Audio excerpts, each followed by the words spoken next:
Right, so tonight the talk is called Lectio Infernalis, horror, trauma, spirituality, and healing. And this is probably the most personal of the talks I'm giving. All the talks I give are some way personal because they're all about things that I am hugely enthusiastic about, and stuff that I've spent lots of time thinking about and writing about and talking about with people. This particular one is predicated on one particular proposition that I'm going to share now, which is this: film writing saved my life.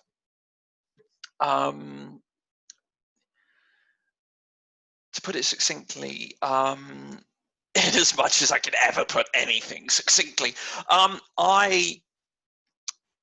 when I was, when I just after I turned 40, about 5 years ago, I had what amounted to quite a profound breakdown, and this affected me deeply. It was hazardous. It was hazardous to my relationships, and it was hazardous to my life in a lot of the way that the worst mental illness episodes can be.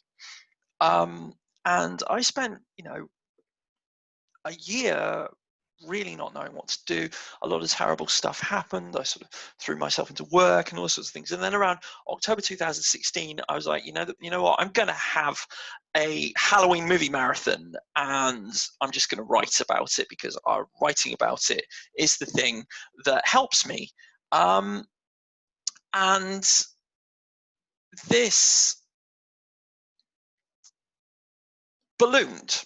And obviously, what happened was that I wound up writing a 150,000 word book about folk horror, which got nominated for a Bram Stoker Award, which was something I was not expecting or not planning for.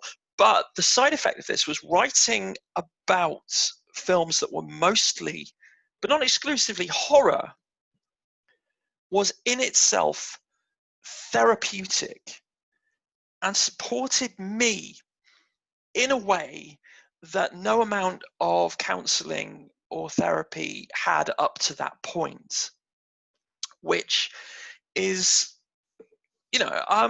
probably fairly non-standard. But while I was exploring this and thinking about this, because at some point it came to me that this was a thing, a friend said, well, what you're doing is actually, you're approaching films and things according to the principles of Lectio Divina. And being someone who's spent some time in churches and someone who actually did a master's degree in the literature of the early Christian church, I kind of know about this. So I thought, well, okay, let's run with that and see how that works, because Lectio Divina is a spiritual practice that is often used in secular circles as a therapeutic thing. So here's some first principles, and let's talk about what that is. Now, Lectio Divina is the Catholic spiritual practice used to heal the self and find communion with the divine through self-examination, achieved by the close meditative reading of faith texts. That is, the idea is that if you are a religious, particularly if you're in a monastic tradition, you would read a text and read it in such a way so as to inspire profound reflection. And the first person to come up with this idea was a very early Christian thinker called Origen, who wrote in the 2nd and 3rd century Common Era. And Origen, to be honest, probably he's best known now for deciding that he really should be celibate and castrating himself.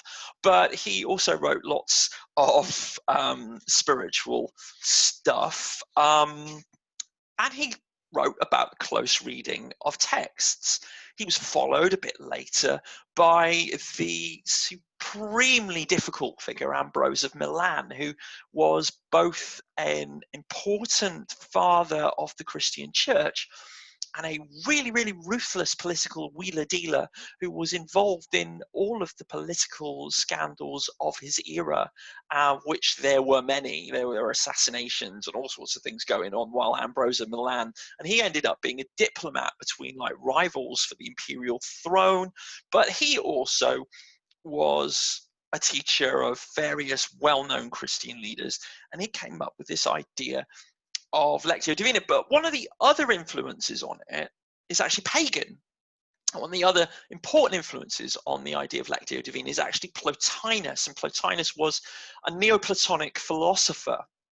And Neoplatonic means sort of that you're based on Plato, but you kind of depart from Plato. And he was very much about transcendence, and his stuff is supremely difficult to read. It reads like poetry on mushrooms. It's amazing stuff, and some of it's beautiful. Particularly, there's a translation by a guy called Stephen McKenna, which itself is a piece of great British literature. English literature. McKenna was Irish, but okay, English language literature. These things just go out from beneath you. And Plotinus and Ambrose were both important influences on Augustine of Hippo, and I particularly like this picture of Augustine, Saint Augustine, in that he's holding a burning heart and he's being blasted by truth. That word at the top, veritas, means truth. And so Augustine essentially writes loads of stuff about profound insights from reading and responding to texts and responding to things. The person who called it Lectio Divina, though, was a lot later, and that's called John of the Cross, Juan de la Cruz, from the 16th century. And he came up with basically rules for Lectio Divina as a way of responding to a text. So it starts with, and of course he did it in Latin, so there's lots of Latin words involved. So Lectio, reading the text, because if you're going to respond to a text, you read it. Now, when we're talking about media generally in the 21st century, all media is a text. Okay, newspaper is a text. Facebook is a text. A movie or a TV show is a text. So reading the text means, and we read texts. We watch a movie, we read it. We are reading a text. Okay, that's an important principle that we've got to bear in mind. Okay, once you've read it, you read it again, and then you ruminate on it. You meditatio, you meditate on it. You turn it over. You sort of imagine sort of turning it over in your hands and think about it and what it means to you and how it means what it means. And off the basis of that, you have oratio, which is a verbal response to the text, which in the thinking of Ambrose, Augustine, and John of the Cross is, of course, praying. In the thinking of Plotinus, it's about actually talking about it with people. And we're going to follow Plotinus's model in the idea of talking about it with people. Off the back of all these things, reading leading to rumination, leading to a verbal response, you find illumination. You have contemplatio, you find illumination in the text. You find a meaning that is transformative and important, and it helps you. So that's the historical background of the thing I'm looking on. Now, I want to look at something a bit more modern and a bit more secular now. So we're going to look now at the idea of where I'm going with it. So Lectio Divina is Catholic spiritual practice used to heal and find communion with the divine through self-examination achieved by close meditative reading of faith texts. I came up with the idea, and I'm going to call it, from my own, because I know a bit of Latin, but also because I'm the sort of person who comes up with weird names for things. Lectio Infernalis. Lectio Divina means divine reading. Lectio Infernalis is a reading from hell. The appropriation of the above practice in order to confront trauma through self-examination in response to extreme horror media. That is, we approach the trauma and abuse or whatever we've been through and work through the struggles that we have by approaching really difficult things. I'm not the first to come up with this idea. So, for example, there's a 2015 book called Horror in Therapy, Working Creatively with Horror and Science Fiction Film and Trauma Therapy by Jenny Hamilton and Julie Sullivan. And it's a very academic book. I was going to like pull quotes out of it, but the quotes are all super academic, and they're all like, such and such theorist says this, and this theorist says this, and this theorist says this. So we're going to work on a working model with this complex diagrammatic system, which is great. It's fantastic, and it's really thorough, and it's really rigorous, but man, it's no good for a soundbite. So they do come up with a model for approaching horror therapeutically. They do say it is not a cure. They do say it's not something that a therapist should recommend, right? What they say is that a lot of clients that they had, because they're counselors, a lot of clients they had were people who found watching horror films helpful and cathartic. And Hamilton and Sullivan basically come up with a model for approaching horror movies therapeutically. And they say, first, you've got to pay attention. You've got to be mindful and in the moment. You've got to watch, to watch a horror film as a therapeutic thing and as a helpful thing, you have to be thinking about it. You have to be paying attention to it. You can't just be like, scrolling through Facebook on your phone while you're watching it, or playing a video game at the same time, like my son does when he's watching YouTube. He's like playing Minecraft at the same time, which is very much what the kids are doing these days. You've got to be mindful. You've got to be aware of it. You've got to be aware of what it's saying and what it's doing. And because you're aware of it and what it's saying and what it's doing, you've got to be emotionally engaged, and you've got to use empathy. You've got characters in these films, and you identify with these characters. They mean something to you. You identify with their struggles, and that is kind of important. So Hamilton and Sullivan sort of mention, for example, the subtext, the subgenre of horror films of the rape revenge movie, and that's a horror subgenre in its own right. The idea is like a woman who's been abused essentially becomes a serial killer and murders her abusers one by one, and that's a theme that happens in horror movies a lot.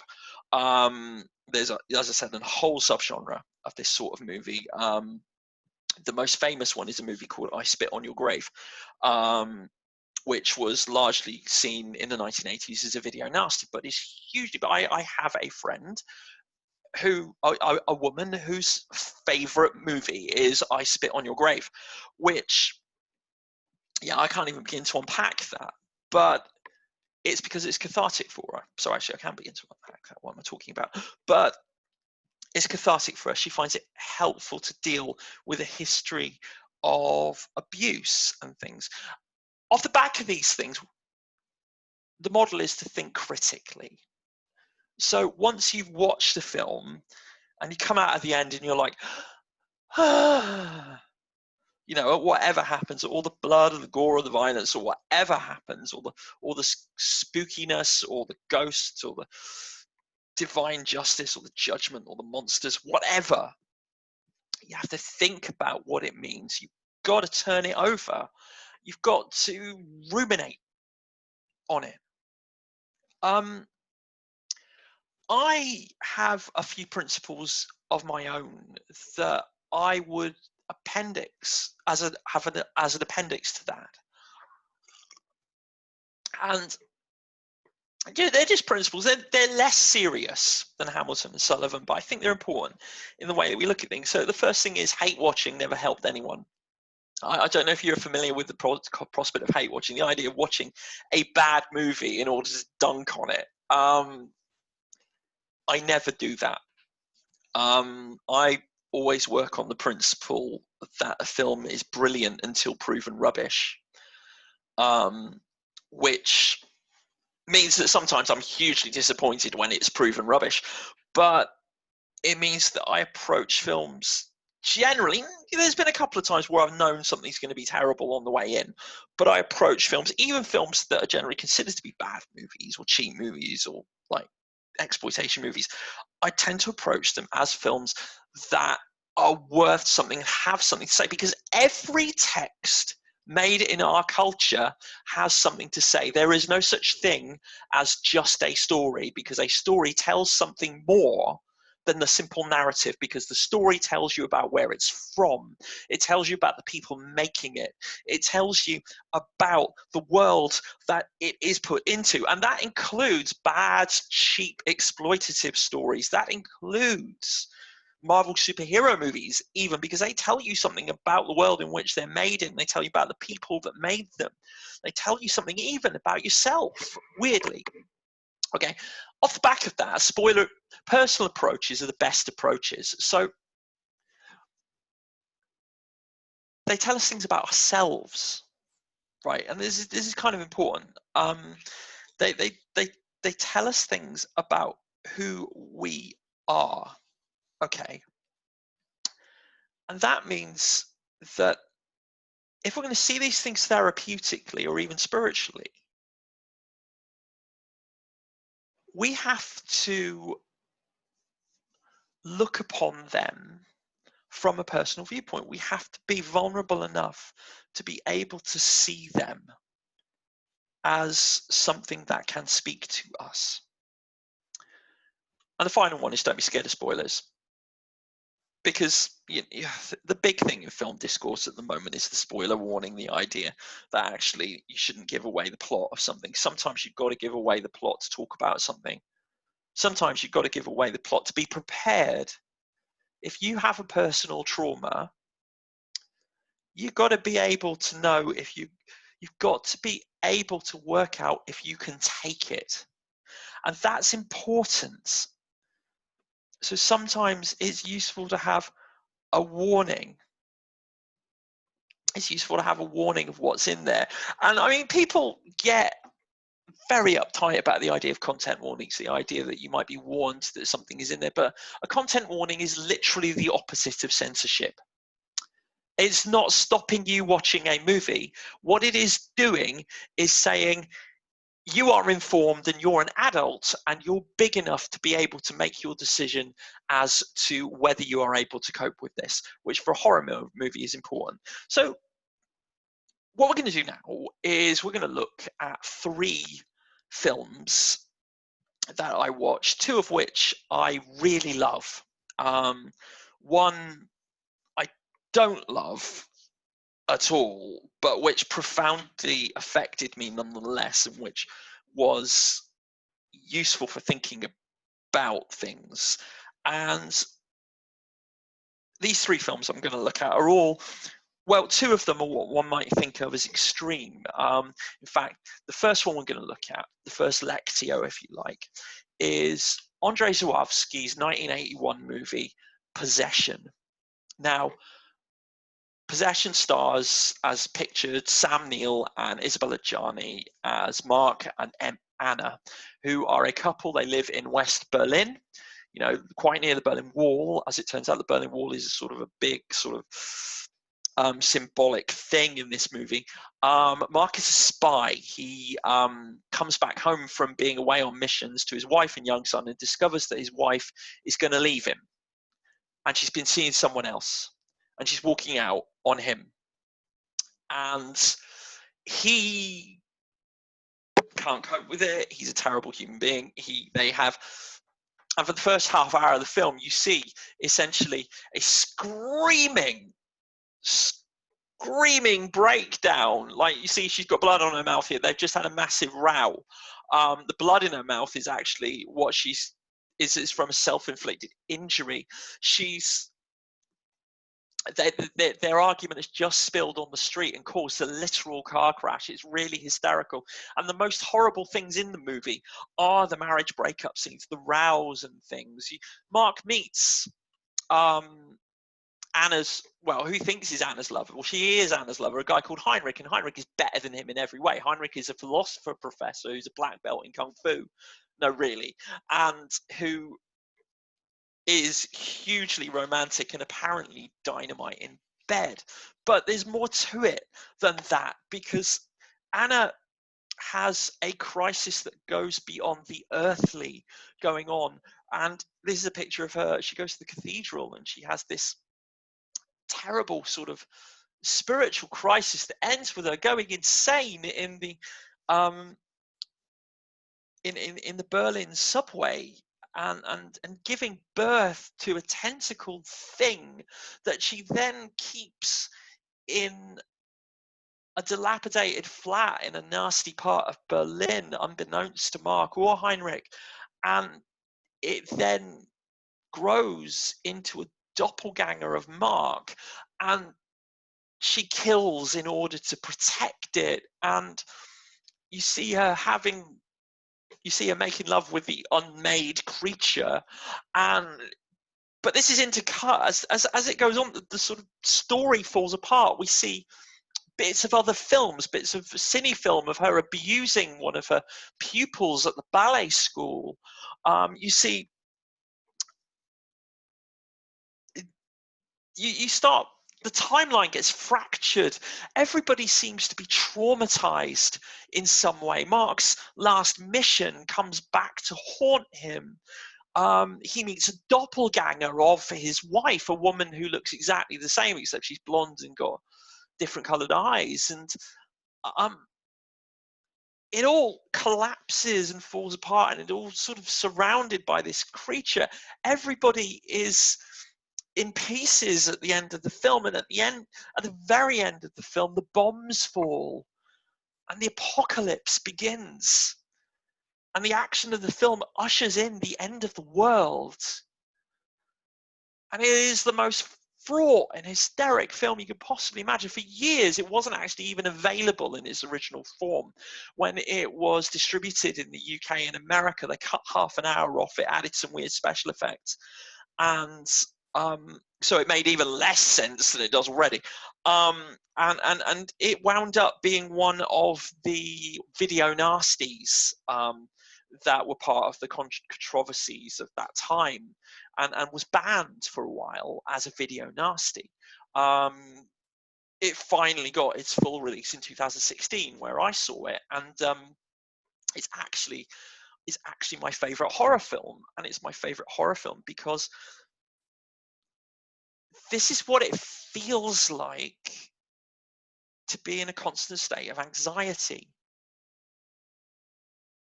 is what it feels like to experience relational abuse. It's what it felt like to spend your life being bullied and abused and marginal, all those other things. And the things that I, in the past, have survived as a child, as a teenager, growing up, experiences I had, the things that this had done to my development, these things have weighed on me over my history. And this film feels like a very cathartic flashback of post-traumatic stress disorder. It feels like trauma. It feels honest. If you are not into gory and difficult films, I would not recommend this film for 1 second, because it is harrowing. The most harrowing is the fact that it's the marriage breakup. The marriage breakup scenes are more harrowing than the scenes of bloody knife murder and tentacled creatures and horrendous monsters and even the apocalypse. There's a reason for this. Partway through the film, Mark confronts Heinrich, the lover, and he confronts him a couple of times, and the second time he sees that he's not actually as frightening as the first time. Basically, he tries to beat Heinrich up and Heinrich hands him his backside. But the second time, Mark says, "I used to be afraid of you, but I don't think I am anymore." And Heinrich says, "There is nothing to fear except God, whatever that means to you." It really does sound like that. And Mark says, as in the beautiful Australian tones of Sam Neill, for me, God is a disease, which is the sort of line that you could only have in an art movie made by a Polish auteur art director who wants to make a horror movie. But that's right in the bang in the middle of the film. It comes out of nowhere, and every time someone sees the creature doppelganger, they say, "My God." And there's a sense that the relationship breakdown in the film has pathologized God. It's made a disease of God. It's created a creature that's other than God's, which is then making everybody in the film sick. I haven't even gone into the plot things. I haven't even gone into the subplot about Anna's best friend who may have had an affair with Mark and who winds up chopped to pieces in a bin bag. It's a mad film. It's a wild film. And one of the reasons it's a wild film, and one of the reasons that you have this idea of absolute despair in the film, you reach the pit where God is a disease, is because Andrzej Żuławski, who made the film, and here he's him directing someone in a much earlier film, he made the film as a response to his own marriage breakup, of his wife, who for whatever reason abandoned him and left him to cope with his small son on his own. And she left him for a much better guy. And what's interesting about the film is that Mark, who's clearly his self-insert character, is clearly an awful person.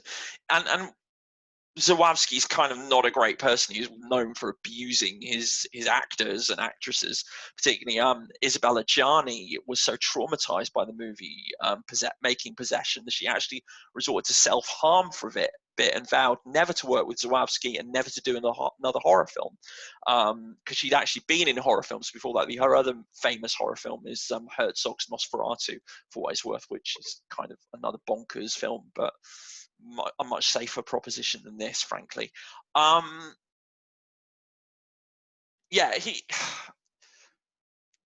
Żuławski's clearly not a nice guy. I've heard interviews with him, and I've just thought, seriously, Żuławski, seriously, you get in the sea, mate. But he's honest enough to make his self-insert character a terrible person. He's honest enough actually to have sympathy for his leading lady, who's supposed to represent his cheating wife. And a lesser man would probably make a monster of her, but she's not a monster. She's problematic. She's a murderer in the film, but she's also someone you feel sympathy for. And one account that he gave was that he sort of wound up comparing both his own marriage breakup and the film Possession to Tolstoy's book Anna Karenina, which is about a woman who runs off with another man and faces all these things. And the story goes that Tolstoy wrote this book in order to present Anna Karenina as a dyed-in-the-wool villain, a horrible scarlet woman. But the more he wrote the book and more true he tried to be, the more sympathetic he made Anna Karenina, the more he felt for Anna Karenina. And there's a truth there in this film as a result. This is what it feels like.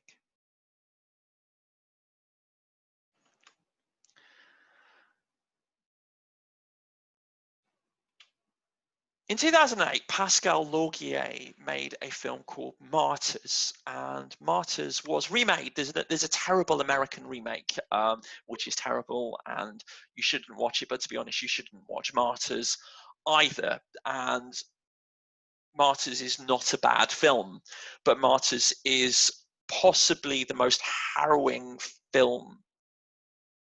All right, it's the second most harrowing film I've ever seen.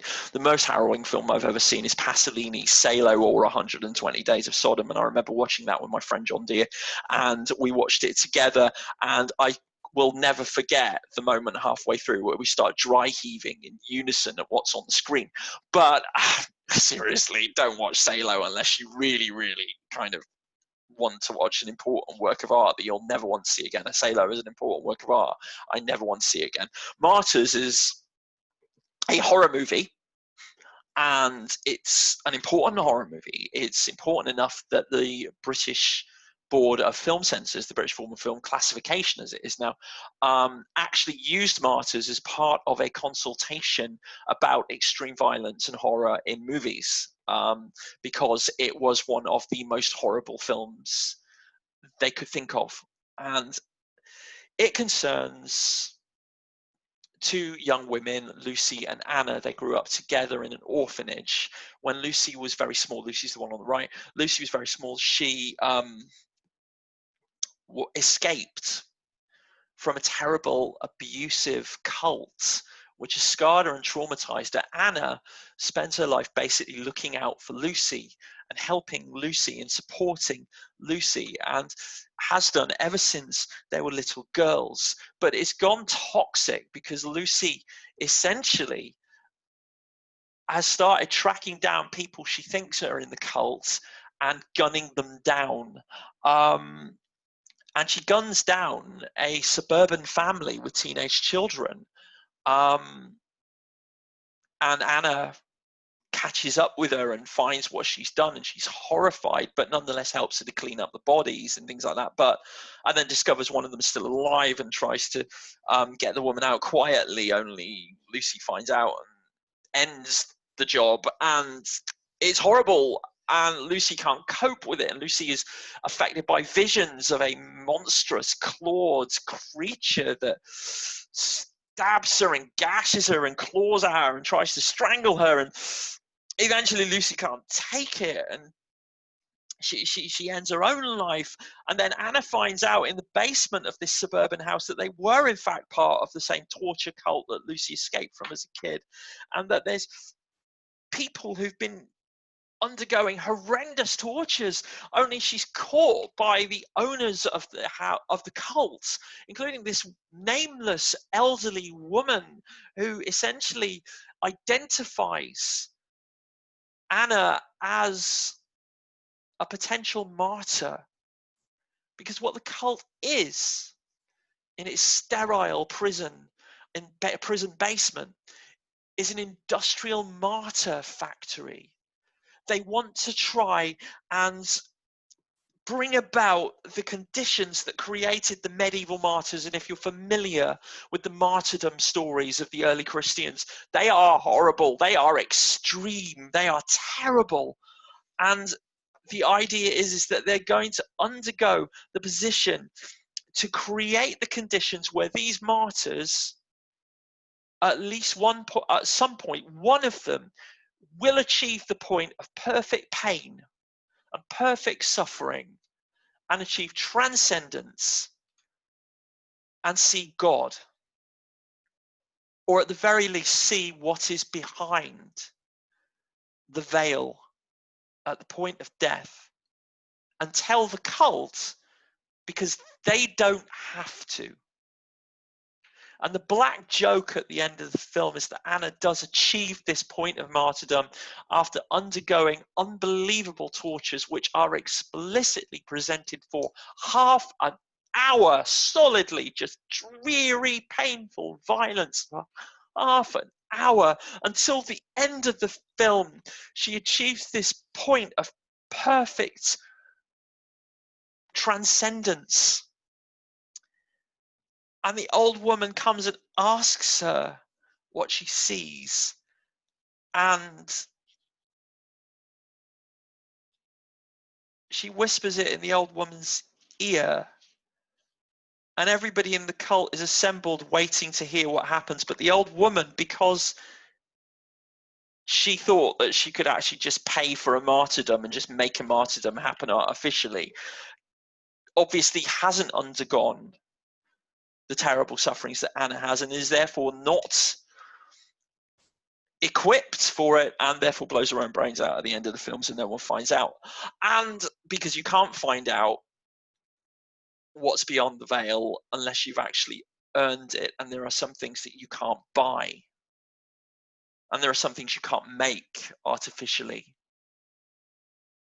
You have to earn martyrdom. This film messed me up for a week. Do not watch Martyrs unless you are made of very strong stuff and have someone to cuddle.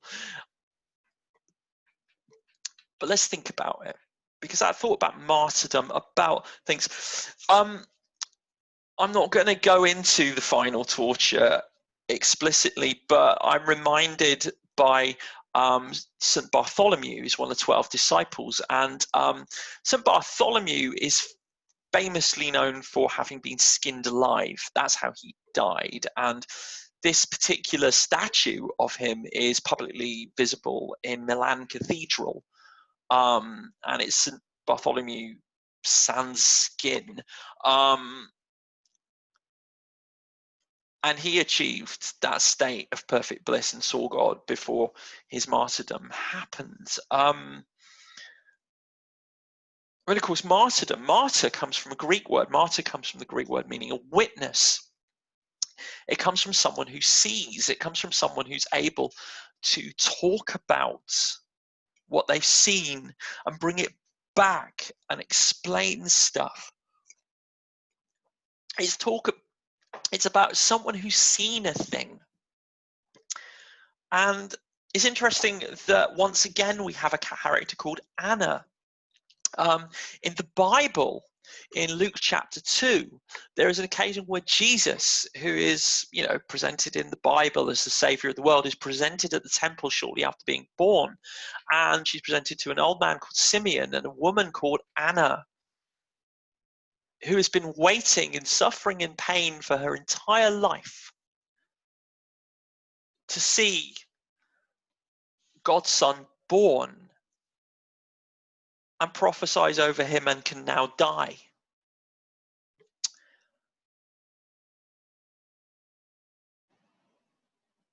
And the idea is that those of us who have suffered abuses, and there are people who suffer many worse abuses than I ever did, but our pain is our pain and our trauma is our trauma, and all traumas are valid traumas. All pain is valid pain. Those of us who have suffered do see things. Is the seeing of these things worth the suffering?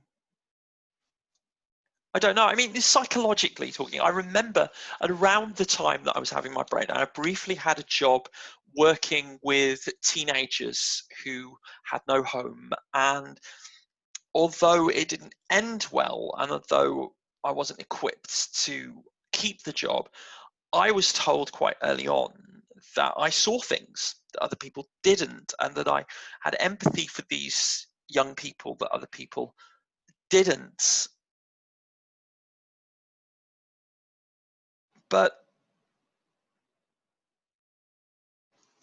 And that was not because I've been perfected by the things that I myself went through or the solidarity that I felt. It's because it has made me vigilant. It's because once you've been through enough things, you start looking out for them. You start recognizing them. You start being good at spotting them. And that's not a moral thing. That's self-defense. But it's a thing that you earn, whether you want to earn it or not.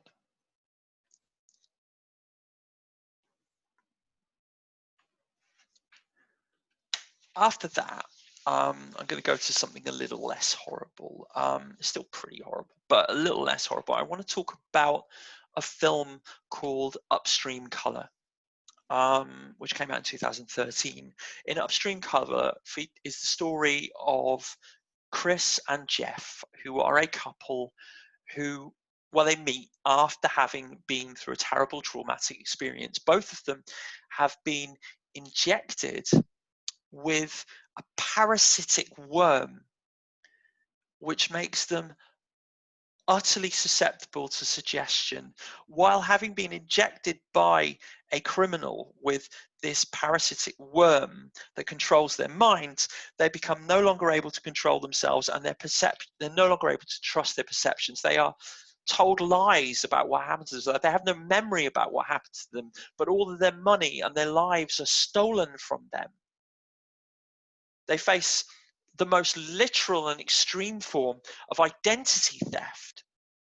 In fact, they're compelled by an unseen force, one by one, to go to a place where the worms are extracted. The parasitic worms are extracted in the way that they're, bush medicine. You get a pair of tweezers, you pull the head of the worm from an incision, and you wrap it around a stick. And this is done by a man who's actually a sound engineer, and he keeps pigs, and he takes the worms from these people and injects them into pigs. But these people now share the experiences of the pigs, or the pigs share their experiences. So the pig behave depending upon how they feel, and they feel depending on them. And there's a whole bunch of people. So you've got this herd of pigs, and I swear it. I suggest watching it makes more sense, but actually it's a very associative film where everything's basically a simile for something, and you just have to let it wash over you. And it's kind of disjointed, and you have to see a lot of things. So you see this guy listening with his weird sound equipment to the noises the pigs make, and because they have these worms with the stolen memories of the victims of the pigs, you see him appearing in the background of people's lives and witnessing their pain and their difficulties and what they're going through. And he makes music based upon it. And Chris and Jeff piece together what has happened to them over the course of the film. And part of that is what Jeff actually buys an album made by this guy, and realizes that this music is actually the music made from his life.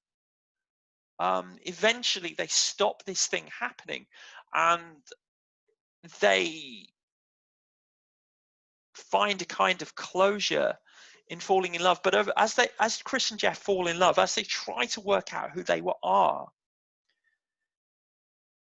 you see their relationship grow and change, and they're trapped in the moment. They're trapped in the now. Their memories are gone, and all they have is the now, and everything is disjointed and difficult. Time doesn't work for them because they have no past, and they don't know what's in the future. I'm going to show you a clip from this film, and it's weird because it's kind of a pivotal thing here. Jeff is explaining what he thinks has happened to him, to Chris. It hasn't, but it is his truth and his trauma. I like you so much. I do. I like you so much. And I've been really careful not to lie about something. That through omission, I may have given you an impression that isn't quite real. I work here. I work on 29, St. on Crown. I'm not an advisor. I don't broker. I do interdepartmental reports, okay? I don't have an office. I work in common space. I work with interns. Craig pays me in cash to keep me off their books because if there is ever an audit, I am a liability. I stole money, Chris. I shifted it from account to account until I could grab it. Right, because I lost my broker's license, and they covered for me, but if I was anybody else, I would be in prison. So I am lucky to have this job. When you walk into that hotel, you're going to know. When you walk into that banquet, you're going to know. Because everybody there knows. And they look at me in a certain way, and they talk to me in a certain way. In a way that you don't look at me yet. That was smart. To wait to tell me.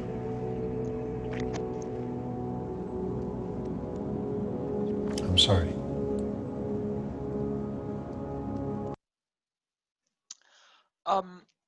One of the single most affecting lines of any film I've ever seen is they look at me in a certain way. They talk to me in a certain way. They look at me in a certain way, a way that you don't look at me yet. And that yet at the end is crushing. It's absolutely crushing. That idea, that expectation that this is going to go wrong, that he's going to be rejected again, that he's going to mess it up because he has messed things up in the past. And those of us who have traumas, when you occasionally get like people talking about, oh, you expect people are gonna run out on you, you expect people are going to reject you, and that's not fair, you're just undermining yourself. But it's not sabotage, because when people have done this, when they have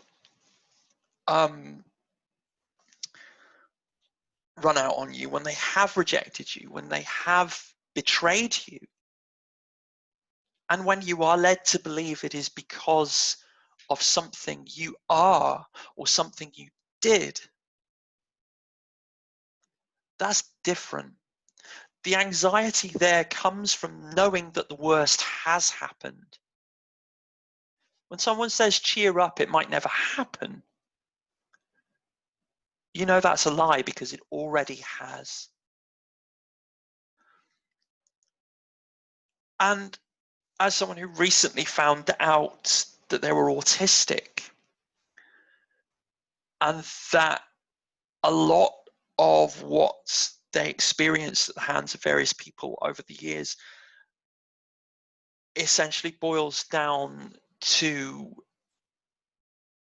being the result of being unable to work out and having spent years essentially crushing and masking those things. This rings very true. That sense of being trapped in the moment, of having a past that was taken away from you, of not really understanding how to see the future. This is what it's like. One of the things in Upstream Color is that when they're having their memories stolen, one of the things that they're made to do is write by hand huge passages on big rolls of paper from Thoreau, Henry David Thoreau's book Walden. And Thoreau, I don't know if you know that, he spent a couple of years living alone in a cabin in the woods, and he wrote this book, Walden, or Life in the Woods. And a lot of people think, Walden's a bit of milk, Thoreau's a bit of a milk toast. It's like, okay, it was in the woods, but those woods happen to be in the backyard of your best mate's house, and all that sort of thing. But at the same time, Thoreau was also a huge abolitionist, and at the time his cabin in the woods was in fact a stop on the Underground Railroad.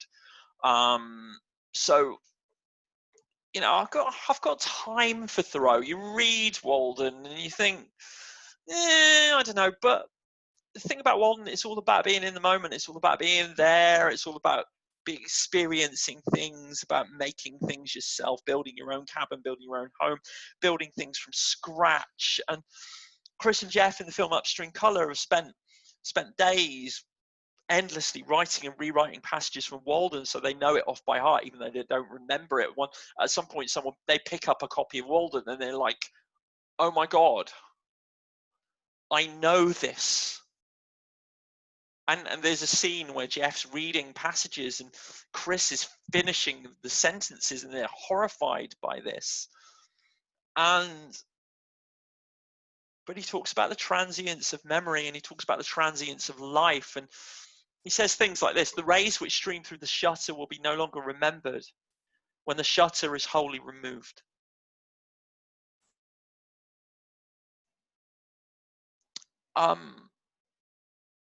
Which is a sentence that I'm not going to unpack at great length,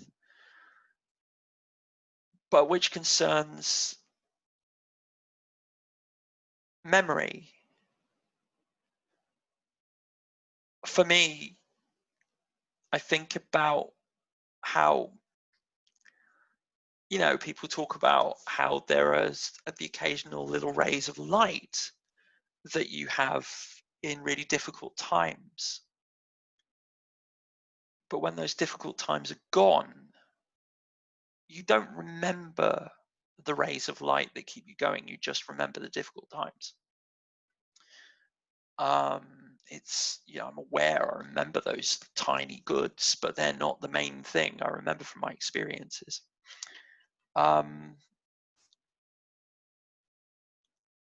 The poison from the worms that is the central theme of the film is blue. It's sort of the worms, when they decay,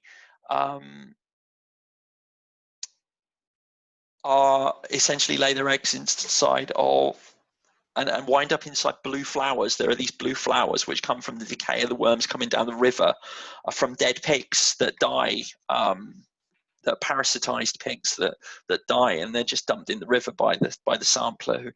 And you have these blue flowers, and there's this blue poison that comes as a result. And Thoreau basically says blue is the color of pure water, whether liquid. Some consider blue to be the color of pure water, whether liquid or solid. The idea that the blue is actually nothing. The blue is just life. The blue is experience.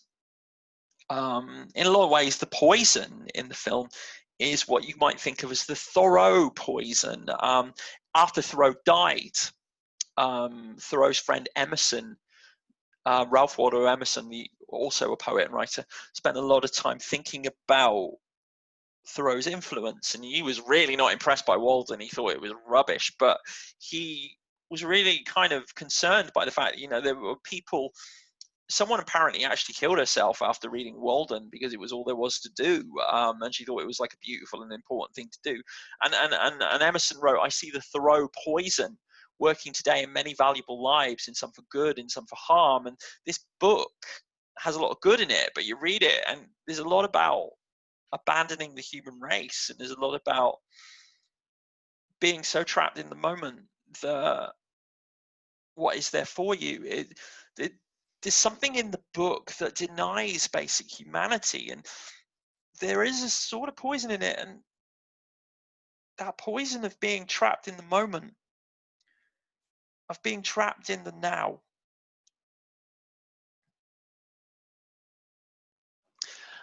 Okay, so those are the three films I want to look at. I'm going to bring it to a kind of thing now. Now, Oratio, the idea, in some sense, essentially giving this talk as being a sense of oratio. So what I'm going to do is bring it back to history again. I want to talk about Aristotle.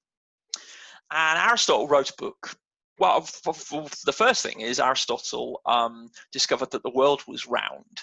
And that was the central idea of the Catholic Church from its very beginning. And people have known the world was round for 2,000 years, whatever people might tell you about Columbus. The problem that Galileo had was not that the world was round; it was that the Earth revolves around the sun, and the Catholic Church believed that the sun revolved around the Earth. That was the issue. But anyway, Aristotle's book that we're going to look at now is the Poetics, and Aristotle's Poetics is about different sorts of literature, and he writes about tragedy at length. And the thing about tragedy is that these are horror stories. Greek tragedies are really, really harrowing horror stories. You have Medea who murders her own children. You have Pentheus in the Bacchae, who is torn to pieces by the worshippers of Dionysus, including his own mother, who is left with his disembodied head on stage. You have Hippolytus, who is trampled to death by a bull that comes from the sea because he won't rape his stepmother. These are really, really extremely horrible things in Greek tragedy. And Aristotle writes, why are they important? He says basically, okay, it's about the fear and the pity. And he says tragedy is an imitation of an action that is serious, complete, and of a certain magnitude. Is huge. In language embellished with each kind of artistic ornament, the several kinds being found in separate parts of the play. You know, he's basically saying, okay, the plot, the performance, the acting, the dialogue, in the form of action, not of narrative. Stuff's got to happen. And through pity and fear, effecting the proper catharsis of these emotions. So he identified right from the beginning that you watch these harrowing things, these difficult things, and you sympathize with things that are worse than anything you've been through, but they're not, because they're not real, because they're on a stage. Or in our sense, they're on a screen. A perfect tragedy should, as we've seen, be arranged not on the simple but on the complex plan. And it should moreover imitate actions which excite pity and fear. This being the distinctive mark of tragic imitation. Empathy and catharsis. You have to feel for these people. Which is why horror films are so elemental, because we watch these movies and we feel empathy for the struggling. When you see a film, like, you know, the classic slasher film, you have the final girl at the end, the one female character who survives and defeats the monster, although the monster is never wholly defeated and comes back for 2, 3, 4, 5, 6, or 9 sequels in films like Hellraiser or Nightmare on Elm Street or Halloween or whatever. The monster comes back, but the monster is defeated. And people see themselves in that. They see the pity and the fear of the victims. For the victims, this is one of the reasons why actually I don't particularly like ironic horror films. I don't like comic horror films, like things like Cabin in the Woods or Scream do nothing for me, because I think they basically undermine the entire point of these films. Because the point is catharsis. The point is to frighten and to incite pity and fear and tragedy. Where does this bring us? Horror supplies one means of processing trauma. It's not the only means. It may not even be a very good one. It's one that worked for me. It's not the only means. It's not a treatment. It helped me. And it may help other people. And it does help other people. But it's not the only means, and it's not treatment. It's not even necessarily recommended. You know, you don't go to a client that you're counseling, watch a horror movie. But if the client says, I've been watching horror movies and I find them helpful, you explore that. That's important. It offers an access point. And it supplies a limited and controlled catharsis.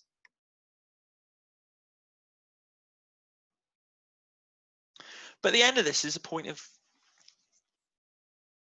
contemplation.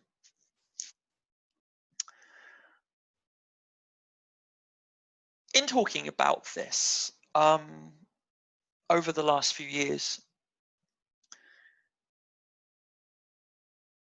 the actual illumination that I drew from the 3 films and from many other films, and the thing that I keep coming back to, is actually something that was told to me 7 years ago when I was mourning a lost friendship and I confided in someone about it. Because in Possession, you see a marriage falling apart. You see attempts to draw things. You see healthier and less healthy relationships, people drawn together and desperately trying to find God in each other, only to find that God has turned into a disease. In Martyrs, you see this pair of young women who are tied together by a bond of love and support, and it's gone codependent, and it eventually becomes something that is fatal, that leads to a vision of God that's earned through terrible suffering. And in Upstream Color, Chris and Jeff come to the end of their journey by facing the prospect that their relationship could be finite, but to try it anyway. Each of those films is traumatic, but each of those films has the fundamental message underneath all the horror, all the pain, all the blood and the car crashes and the torment. Human relationships are fragile, and it takes courage to have them.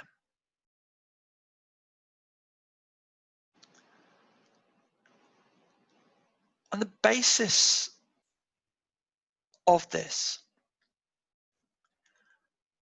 it's a surprising, it's not the message that you might draw from these things. It's not even a particularly deep point. If you think about it, it's the sort of thing that everybody kind of knows. I was doing some work a while back and about cults and about how cults recruit, and one of the things cults do is that they come up with ideas, they come up with statements like this, because they're obvious statements that a 6-year-old knows. But sometimes these obvious statements that a 6-year-old knows need to be restated, and they need to be said. And I find this insight useful and helpful. And it may not be useful and helpful for everybody. But it comes from having seen these things and used them therapeutically. And meditating on this point has made my life better. And that's where I'm going to bring it to a close now.